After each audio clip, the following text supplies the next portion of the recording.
23% of people in the world live without this, and I was just wondering if you're one of them. How's it going, beauties? Adam back here at Maple Monkey Homestead, back at the old 12 by 12 cabin again. Hopefully you're having an absolutely gorgeous day. It's a sunny, balmy day down here at the cabin. Sun is shining, birds are chirping, absolutely beautiful day. Well, I've been off-grid now for a couple years now, and living off-grid kind of makes you look at life in a different sense. I know that I'm always thinking about other places in the world. I've done a bit of traveling and seen how people live with so little.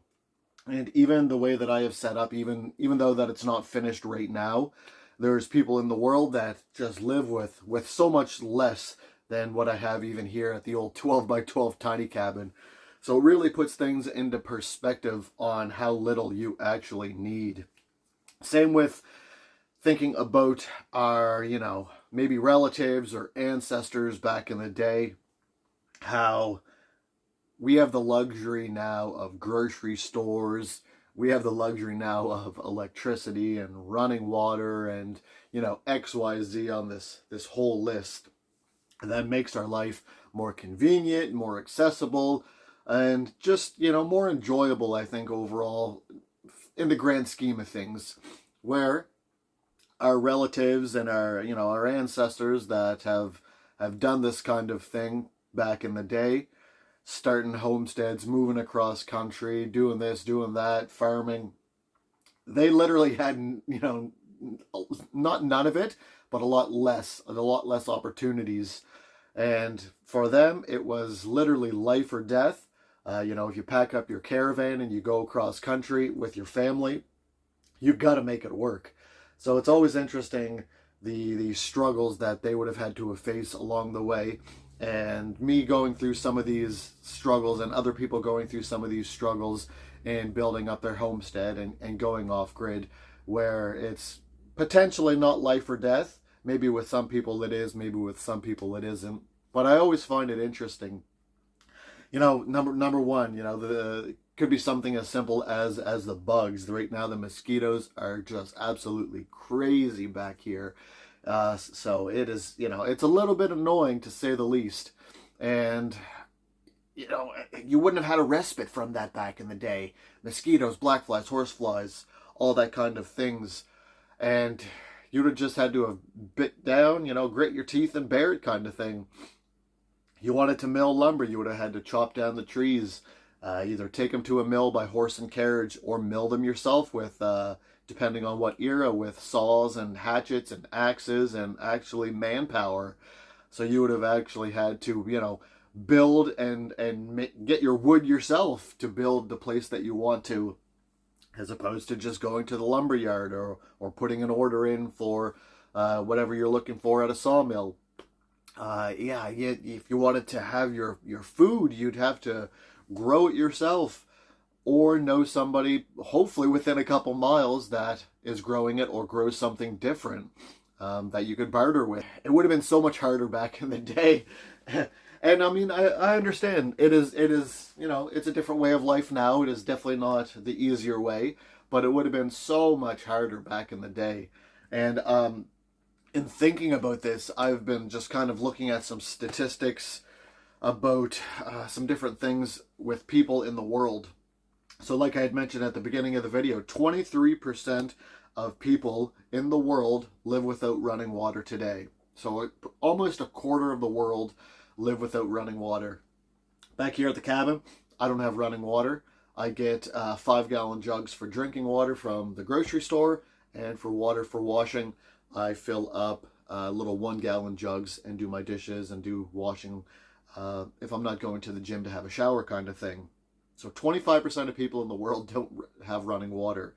And 8 to 10% of people in the world, they live without electricity. So that equals out to 850 million to about 1 billion people that still live without electricity. 4 to 5% of the world lives homeless. But if we're starting to include things like informal shelters or slums, that number jumps all the way up to 37%. So just that's pretty crazy those little, those couple of stats right there just shows that a lot of people are still essentially living like it was 100, 200 years ago, which really opens up your eyes, and especially if you've done a little bit of traveling to see these things. I've seen people where a whole family could live in a room half this size. There's 10 of them in there, and they are just smiling and happy, and will be happy to give the shirt off their back. They don't have anything, and it's really, really eye-opening. So yeah, just going through this journey it's been interesting, and somebody that has gone through it themselves could probably relate about how different it is in actually Western civilization compared to other places in the world, and compared to the ancestors and people that have done it in the past. It's something, that's for sure.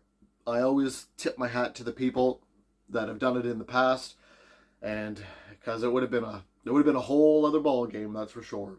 Especially when you factor in winters, growing your own food, gathering your own water, digging your own well, getting your own wood, doing everything yourself. If you didn't do it yourself, it wouldn't have been done.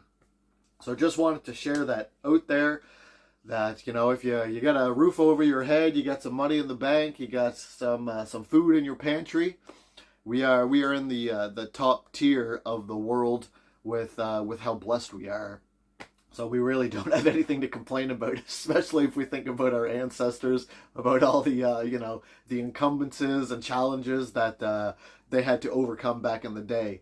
So just put a smile on your day to day. Hopefully, you turn that frown upside down if you're having a little bit of a tough day, tough week, tough month, and just trying to shed a little bit of positivity out there for you. So hope you have a great day today. Hopefully you have a great week. Hopefully you have a great month, and God bless y'all. Adam back here at the cabin, and we'll see y'all very shortly. Peace.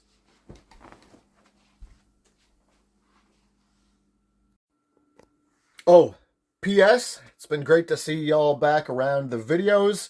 Been reading all the comments. Good to get back here, getting some content up, and it's nice to see some familiar names. So we're going to keep on keeping on, continue to push out the videos to try and keep it on growing the channel and such.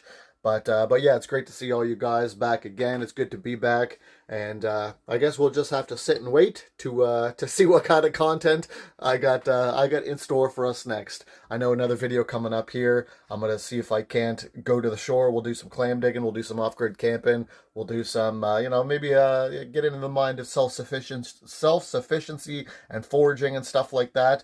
So stay tuned for that. I just wanted to say thanks. God bless y'all.